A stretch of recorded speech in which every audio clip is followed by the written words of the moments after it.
Yeah, I think the hardest thing for a lot of people is that the week prior to their experience of post-comp blues, they were literally at their strongest. And whether you achieved your goals or not, it can't be compared to the week after when you're at your most fatigued.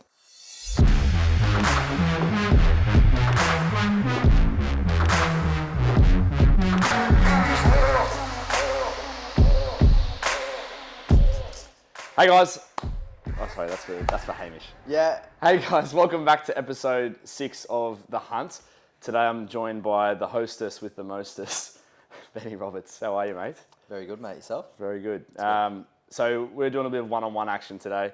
No guests, we're just going to go over a topic. And the way that our podcast system's going to work is essentially we're going to have an interview with someone in one episode, and then we'll follow the next one up with just yourself and I, mate. So Very good. looking forward to this one. But first off, to wake up a little bit, we'd just like to thank our sponsor, Drop Bear Coffee downstairs. Roasted beans locally in the Hunter. He does a fantastic job, and you can obviously order online if you ever wish to do so. Please use our code SHARD10 at lockout, so SHARD 10, and that Lockout? At lockout. Check. So Shard 10. clearly, I deadlifted yesterday. But not only do we have Shard at our disposal at the moment to sip on whilst we talk about our topic, but we also have a bit of sniff of the whiff. So we'll just wake up a little bit, Benny. Sniff of the whiff. This is the same one that fucking Jados did last week. Yeah? Yeah, the extra large size. Yeah. That bad. All right. Oh, you're a fiend. How do you do that? A little bit. Get that out of here. All right. Anyway. Oh, my eyes. Today we're going to be talking about post-comp blues. So this is something that's been circulating, I guess, our conversations quite a fair bit because a lot of the coaches here at HPC, we do obviously talk with and coach a lot of beginners, and a lot of our clients compete at the Showdown. And obviously a lot of our advanced lifters just competed at Nationals. And something that we talk quite, I guess, fondly of is just the post-comp blues, what to expect and why it's a thing, how it occurs, how do we resolve it. And I think it's an important discussion to have because it is not talked about enough publicly, I don't think. Yeah. And a lot of people don't expect it because they go into a competition where they put so much, I guess, pressure on themselves to perform and excel and achieve their big goals.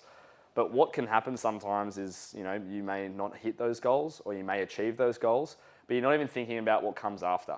So Mr. Roberts and myself, we're going to sit down and basically just talk about what to do, what things to look forward to, what things to not look forward to, how do you fix it and resolve it. And yeah, I think it all comes down to just, I guess, having a better understanding about it. So Benny, did you want to go into what you think post-comp blues is in your opinion? Yeah, for sure. So, from my first-hand experience, I think post-comp blues, as you said, can come in a handful of things. It's whether you've had a good performance, bad performance, average performance. But in essence, I think it is kind of the come down after competition and just coming back to reality after having a peak and taper. Yep. I think it's kind of being a little bit lost maybe with not knowing where you want to head and what your direction is competitively after competing. And then, just finding your feet in training again and adjusting to the different training style that is your improvement season. Yeah. Do you know what post-comp blues feels like? Yeah, for sure. It's kind of like, for me, I think it's just feeling a little bit lost in your training, having to adjust to possibly different variables. Like myself, for instance, is a swap from flat shoes squatting to heeled squatting, swapping from conventional to sumo. It's typically doing things that you're not so good at so that you can improve. Yeah. And dealing with that transition from doing things that you're good at and being peaked to be your best performance is kind of a hard pill to swallow. It is. Yeah, I think the hardest thing for a lot of people is that the week prior to their experience of post-comp blues, they were literally at their strongest. And whether you achieved your goals or not, it can't be compared to the week after when you're at your most fatigued. Oh, yeah. And it usually it's a discussion that is had with a lot of novices where they compete, they feel amazing, they hit PRs. Usually a lot of beginners do in that early stage because arousal does so much for them on the platform. that they come out of competition and it's really hard to get back in touch with that feeling. And it's very easy to fall into comparison, not only in yourself, but what are other people doing? Again, some other people don't experience post-comp blues. They may just continue to ride that wave of momentum that they had going into competition. And by you comparing yourself as a product of, I guess, being competitive is probably not the healthiest thing in the world. Yeah, definitely. Because, as Benny mentioned, everyone's on their different path. After comp, you may go to heels instead of flats. You may try sumo instead of conventional. You may have to change your bench position because of the new IPF ruling. Yeah. There's a lot of different variables that come into play that need to be thought of in the front of the brain, I guess you could say, as opposed to actually, I guess, getting beat up about the fact that you're not as strong as you were. Because it's true. You're not as strong as you are after comp. No. And if you are, you probably didn't peak very well. Yeah, exactly. That's it. But yeah, I think, so how did you deal with your post-comp blues? Because obviously I coach you and I know exactly what you were going through when you had to take that step back to know, okay, I know I'm doing these things to build up that long-term, I guess, progression. Yeah, for sure. Well, I think it's the first time where you and I have changed so many variables coming out of a competition, and I've had such a long time to prepare for my next. I think it's the first time right out of a comp that we've had some wave to ride into volume instead of us just thinking of the next competition. We've had enough of a break because obviously what was nationals in October 14th, 16th. And we're not talking. It's a living nightmare in my brain. Yeah, living nightmare. Yeah. Nah, and then we've got until April or the middle of this year. So we have heaps of time and it's just open ended. I think the main thing that I did in dealing with it was probably not the best thing because it's the first time I've had to deal with it heavily. Instinctively. Instinctively. Was that I just had to trust what was happening and trust that, oh man, I'm just going to have to get through this. I was just speaking to people about what was going on, and then I'd talk to you, always talk to your coach about these things, and have discussions and know that other people are experiencing what you are as well.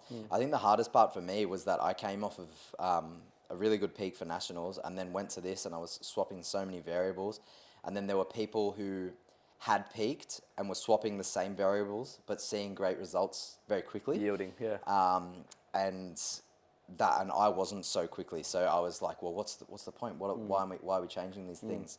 But sometimes it's taught. Well, this experience has taught me that it takes different timelines for different people because I've completed that whole block. I think we did 5 weeks or something. And on week 5. I yielded the best responses that I had in 4 weeks, or 2, and the block before. How long did that block last for? Oh man, long time. So I did a block out of competition, and then we did the next one.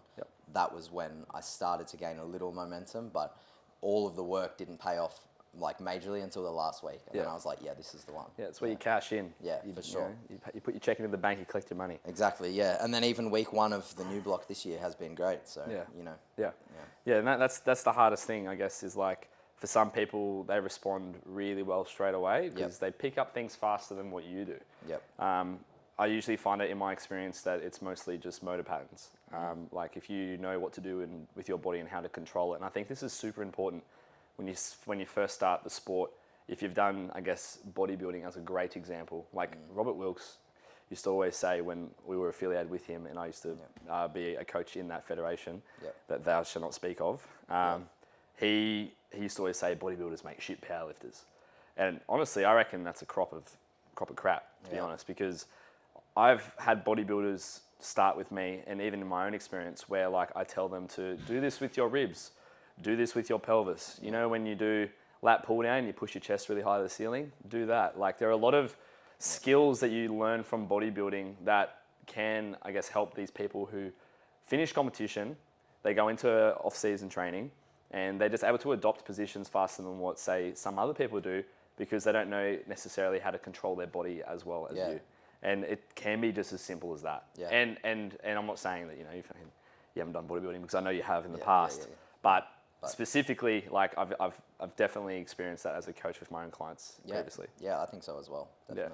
Yeah, that's good. I think the next thing is, I guess, talking about negative and positive experiences on the platform and then still experiencing post-comp blues after. Yeah. So scenario-wise, how do you think someone would respond to a negative performance on the platform post-comp?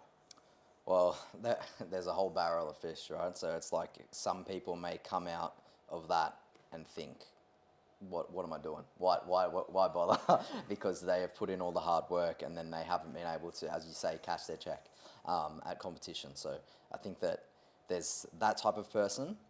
And then there's the other person who will come out of a negative experience and just be hungrier than ever to just progress. You know, just absolutely pushing their blocks and pushing everything, like recovery variables, everything that they can do, leaving no stone unturned.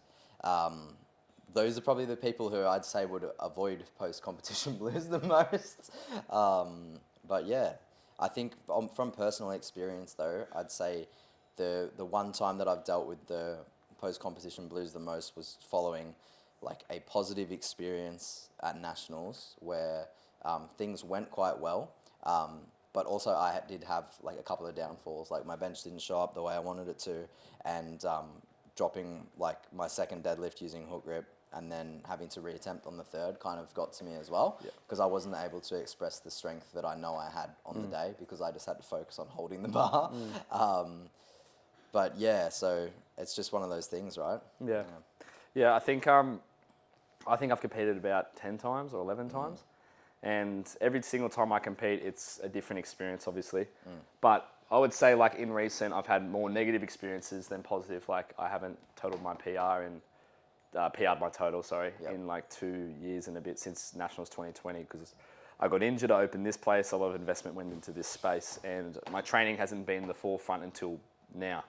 So I'm yet to experience, obviously, like, I guess, post-comp blues, because I think I'm just so autistic that that it doesn't really bother me. I can kind of like keep doing one thing without getting bothered by the result of it. And it just becomes autonomic for me. And I think that's something that a lot of my lifters also resonate with, is that they finish a competition, no matter if it's a negative or a positive experience, there's always stuff to do to get better. I think that comes mostly with experience though, like you said. We have this conversation about post-comp blues, like you said, with a lot of beginners and novices and stuff. I think with experience, and the more that you do this, the more of a greater understanding you get around the sport and around the fact that sometimes it just won't go your way.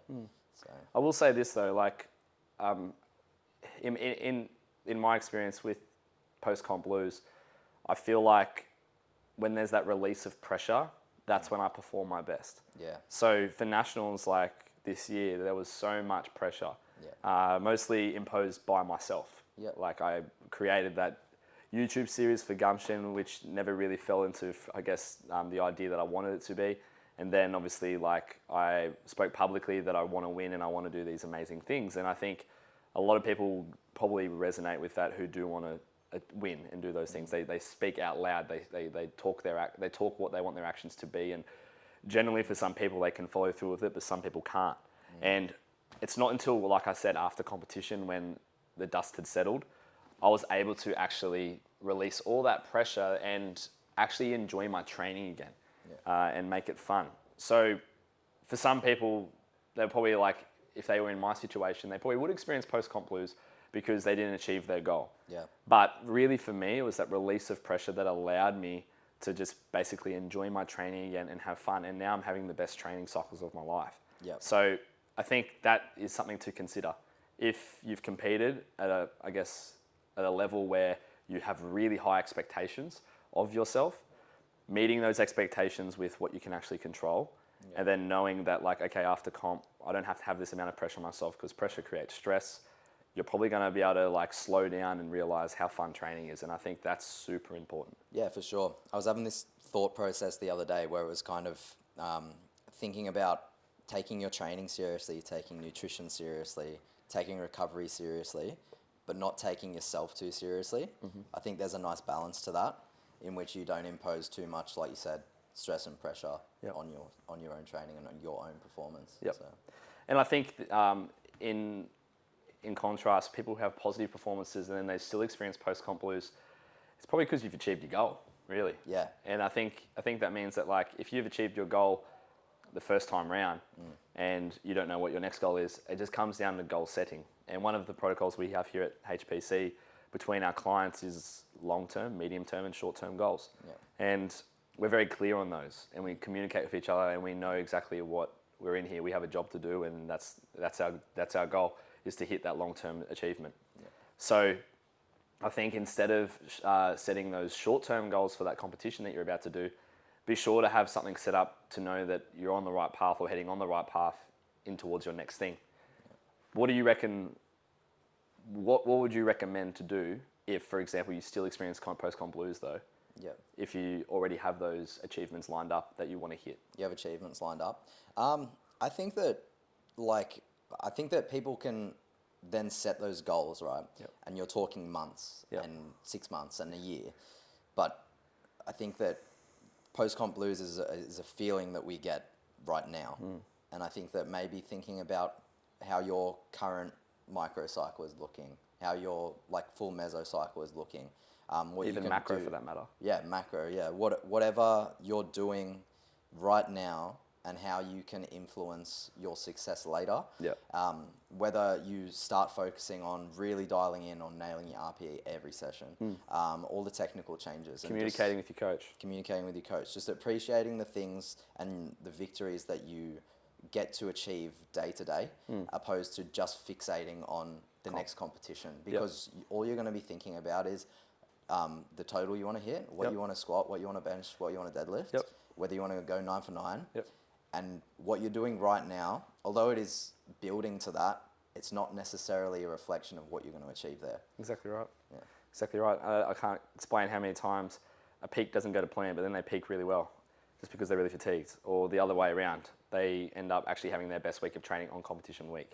Like nothing, you can never predict. You can only really, I guess, try to predict what's going to happen. Yeah, at least the first time anyway, and then you kind of have more And then data. you have more data. Yeah. Exactly right. That's really good. I think we nailed on the head there exactly scenarios to consider post comp for positive and negative scenarios, I guess. So I guess why post comp blues is a thing. In my opinion, you've got many different types of post comp blues.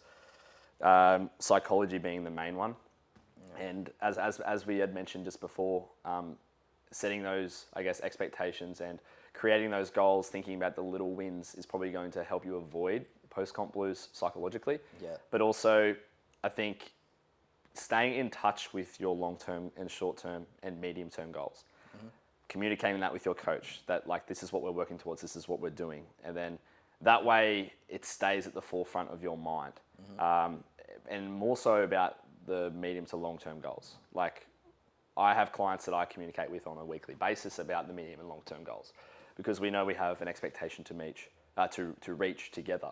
And that keeps it in the forefront of our mind. Like Talani is a great example. Like, he has had a couple of rough blocks of training just with injury. And we always touch base every single week about his long-term goals, because we both are on the same page. We know what expectations to make of each other. So I think, why is post-comp blues a thing for, I guess, a lot of people? Yeah. Psychology, Yep. expectations, peaking and tapering. Yeah, for sure. And I think like something else to think about, this is back a couple of steps, but a way to kind of like, but not bypass it, but understand it a little more, is gaining a bit of an appreciation for like your balance of like volume and intensity ratio throughout the year. And like, obviously you're going into competition, you're raising your intensity and dropping off your volume. Yep. And then when you come out of competition, we want to push volume so that we can like build muscle and get stronger, right? So just like have an appreciation for the two training styles to a different capacity. Yep. And just try to like Respect them both. have fun. Like have fun pushing volume. Yeah. Just be like, oh sick, can't wait to go hard, like pushing sixes on high bar. Yeah. Like, you know what I mean? Yeah, like, yeah. And pushing like belt squat, pushing hack squat, stuff like that. Yeah, and as a coach, educating your lifters on peaking and tapering. Like, as we peak, we want to increase intensity. We want volume to continue increasing with that intensity for some athletes. Yep. And then in the final week, intensity is still increasing, volume is dropping. Yep. So therefore, you're not at your quote-unquote fittest by the time you've competed, because you're just strong. And then therefore comes the fatigue. Yep. So it's really important that your athletes understand the principles behind peaking and the principles behind tapering. Because you're literally like washing away all that work of, I guess, volume, that baseline, that capacity that you've trained so hard for leading into that peak. You're utilizing it to therefore remove it so you can express that higher level of strength. It obviously still will be there once you build momentum back up again post-comp, but it takes time. Just like how it took time to put yourself in a position to peak. So education, I think, is something that needs to be spoken of as to why post-comp blues is a thing. And all athletes should obviously have a good grasp on that as well. Yeah, definitely. Like you said, I think it's the coach's responsibility to educate them on that. And then also, like, I feel like, as we've said, this is a lot of the time a like beginner issue. And I think that just being there and being understanding and trying to just guide them through, because at the end of the day, the lived experience is going to teach them the most. So. Yep, that's it. Okay, last question before we wrap things up. How do you resolve post-comp blues? So, in my opinion, I like to, like I've mentioned before, set expectations on what you will experience. I'm educating the client, making sure they understand what a peak and a taper is, because they need to know. They need to like live the experience and not just ride the wave through it and not know what the hell's going on. Because at the end of the day, they're human. They've got emotions. You know, they've got a central cortex. Like you've got to be able to make sure that they're on the same level as what you are, and they shouldn't be treated any differently to any other client or coach, essentially. So what I like to do with my comps posts, my clients post-comp to resolve post-comp blues, is to explore other programming measures in the form of specificity, volume, intensity, frequency. Intensity probably wouldn't even be there, to be honest. But just be exploring many other programming options, especially if they're a beginner. Because, like, believe it or not, like, Benny is still a beginner because he's only been doing it for, nearly 2 years now? So there's so many more things for us to explore to see what else could work better. That could be in the form of literally numbers, like doing the programming numbers on volume and intensity, frequency. Yeah, I was only having this conversation the other day that it's just like there's all the principles, but when it comes to like the individual level, it's just trial and error. Yeah, exactly. And then there's also like exploring other equipment, like wrist wraps, knee sleeves, trying new heels or flats, changing literal positions, whether it be, as you've mentioned, sumo conventional, trying a jap grip on bench, squatting wider, squatting narrower, more of a high bar style squat. Like there's so many things to try, but you don't really know what to do until you've committed to that competition process where you go through a prep and you have the data and the knowledge, okay, this is what we could probably do better next time. And right from the start, that needs to be communicated with your client. You don't want to communicate it in the sense that like you're getting them to overthink and be like, oh fuck, why don't we just do this now? And therefore I'll be better for comp. Like, no, that's not the point. Like we're committing to the style of lifting that you are in right now. We're going to express the strongest version of it. And then therefore after comp, we can start to plan and progress other measures. Yeah, I think that's a really good way to put it. I think exercise selection is really important for post-comp blues. And you should ask your client, what exercises do you want to do post-comp? What exercises don't you want to do post-comp? Always follow up the second question there, because they may not want to bench 4 times a week. They may want to just jump on the dumbbells or a machine. Some people address health markers. That's a really big one. They really want to try and hone in on their body composition. They want to drop to that weight class. They want to go up to that weight class. Yeah, for sure. They want to, for example, get fitter and feel lighter on their feet. I encourage social sport when we finish a competition of high priority, because it allows them to take a mental break but still continue, I guess, the funner style of training that they may want to experience in the gym. So all those things, I think, are great resolutions to post-comp blues. Yeah, definitely. I think the biggest and most common one for me that I see is body composition. All the time. They finish a comp, they either feel like a slob and they want to cut, or they finish a competition and they want to go up a weight class.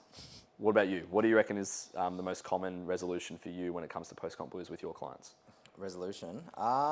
It just depends. Like it's what are their goals? Do they have any other sports or any other strength ventures that they want to try? Yep. Like a really typical one that we've found is people love to give strongman a crack when Yeah. they come out of it.